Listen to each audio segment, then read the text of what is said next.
လိုက်တာအိမ်ကိုလည်းလွမ်းနေအမေချက်ပေးထားတဲ့ဟင်းတွေကိုလည်းလွမ်းနေငါအိမ်မြမှုပတ်စံစုနေရလဲပြစ်တလောက်နေပါရှိနေပြီဆိုတော့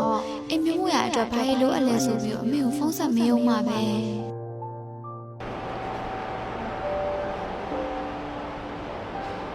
ဟယ်လိုမမေနေကောင်းရဲ့လား ကောင်းပါရဲ့သမီးရဲ့သမီးရောဘာကြီးလုံတာလဲ သမီးကထမင်းစားလားနေရမမေရဲ့မဟင်းကိုကြည့်ပြီးတော့မမေကိုတတိယသွားလို့ အေးပါသမီးရဲ့